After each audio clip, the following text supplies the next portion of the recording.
Next up, the Alkirk area. In here, I'll be showing you how to get the mystical crate, as well as the weapon and armor crate, and of course the rift too. We'll start by marking the rift and heading directly towards it. Activating it, let's go ahead and find everything that we need. First of all, the mythical crate. For this one, we'll need to head towards the eastern area over here. We'll head towards this supermarket called Panorama, which is what we marked over here, and we'll need to get onto the roof. While there probably is a way to get into it or onto it using a ladder or something like that, the easiest thing to do is to jump on it from the cliff just above it. In fact, you might actually need to do that. So already you can see the elite on the roof over here. He is going to be pretty tough to beat, and of course the mythical crate located right over there. While you can hop down and do it, it's probably easier to do it from the top up here, just because we get some extra cover.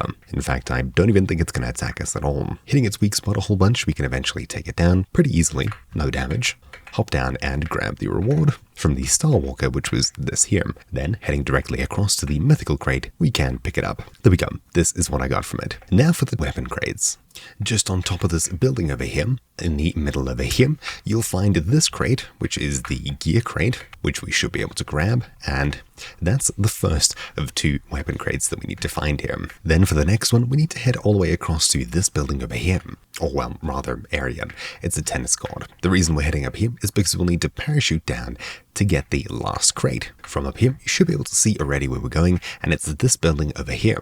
This is the second crate, so we'll fly over and grab it. This is the other gear crate. Grabbing it, bam, there we go. The weapon crate is located right next to the rift anchor over here, so we'll head back to it, and we'll need to get onto this roof over here. The easiest way is around the backside here. Then there's a ladder here that we can climb up. We'll need to then hop onto this air conditioning, onto the roof, and on top of here, on this western corner, you'll find the weapon crate. And there we go. This is what I got from it. And that's really about it. So hopefully you found this video useful. Thank you for watching. My name is Troubleshoot, and I'll see you all next time. Ciao.